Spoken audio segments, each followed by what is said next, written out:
Excellence, quand pourrons-nous véritablement estimer le début de cette guerre? Ça a débuté, comme je l'ai dit, parce qu'il y a eu quand même de l'équipement qui est venu, nous sommes à l'introduction. Voilà, donc vous avez atteint le développement maintenant? Oui. Bonjour cher ami. Tu as sûrement écouté le dernier entretien que le président du Faso, son Excellence Ibrahim Traoré, a accordé à la RTB fin septembre dernier. J'ai été particulièrement interpellé par la réaction du président face à l'attitude de ce journaliste que tu viens d'écouter. La manière mais également le contenu de la réponse du président, que je te laisse écouter dans sa totalité d'ici peu, sont très instructifs. Je t'invite à réécouter un extrait, d'environ 1 minute, pour mieux comprendre sa réaction. Je te donnerai mon avis juste après et je serai très édifié si tu voudrais bien me donner ton avis en commentaire. Allons-y.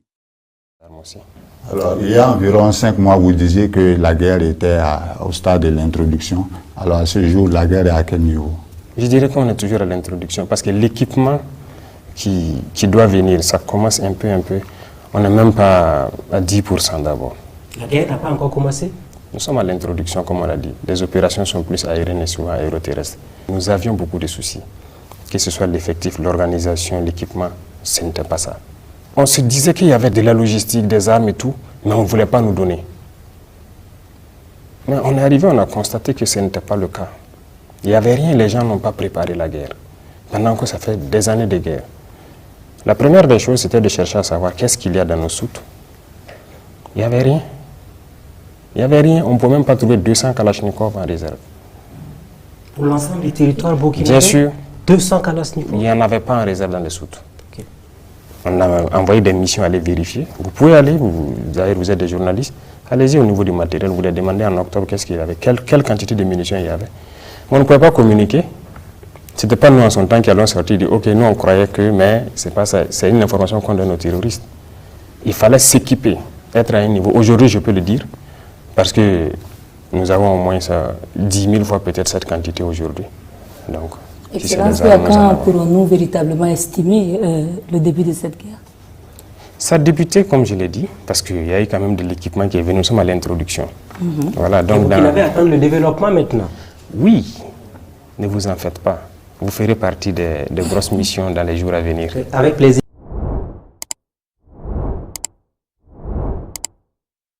Vous avez atteint le développement maintenant? Oui, ne vous en faites pas. Vous ferez partie des grosses missions dans les jours à venir. Avec plaisir, Excellence. Que penses-tu de l'attitude de ce journaliste, mais surtout de celle du président? Le journaliste n'a cessé de couper le président durant tout l'entretien. Si tu as écouté tout l'entretien, tu seras d'accord avec moi. L'extrait que tu viens d'écouter montre qu'il a manqué de patience mais aussi de compréhension, en tout cas c'est selon moi. Le président a décrit la situation et fourni les explications qui justifient le fait qu'il dit que la guerre est toujours dans son introduction, une manière de dire que les choses sérieuses sont à venir.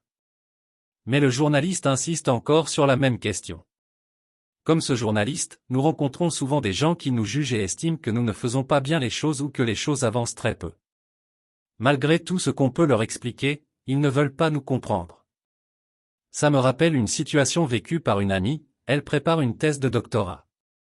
Moi qui étudie déjà mon doctorat, je la comprends parfaitement quand elle me parle des difficultés qu'elle rencontre. Mais une de ses collègues, qui n'a même pas le master, lui dit à chaque fois, « Tu n'as toujours pas encore publié un article ? Tu n'as pas encore fini ton rapport, etc., etc. » De quelles attitudes nous énervent souvent et peuvent nous amener à nous emporter ou encore à nous décourager. Mais que dire ou que faire dans ce cas? Son Excellence Ibrahim Traoré nous montre la voie, avec douceur et sourire il donne une bonne réponse qui est une grande leçon pour ce journaliste, oui ne vous en faites pas, vous ferez partie des grosses missions dans les jours à venir. Quelle réponse sage et pleine de douceur. Ça devrait normalement marquer ce jeune. Le président dit ainsi aux journalistes, qu'il ne faut juste parler ou rester à l'écart et juger mais il faut être prêt à participer aussi à la guerre, comme il croit que la guerre est facile. En effet, comme on le dit souvent, si tu n'as jamais marché dans la chaussure de quelqu'un, tu ne comprendras jamais ce que cette personne traverse. Peut-être que ma lecture n'est pas correcte, dis-moi en commentaire, ce que tu en penses. Je compte sur toi aussi pour aimer cette vidéo et la partager autour de toi. Merci d'avance. À très bientôt. Vous avez atteint le développement maintenant? Oui, ne vous en faites pas. vous ferez partie des grosses missions dans les jours à venir. Avec plaisir, Excellence.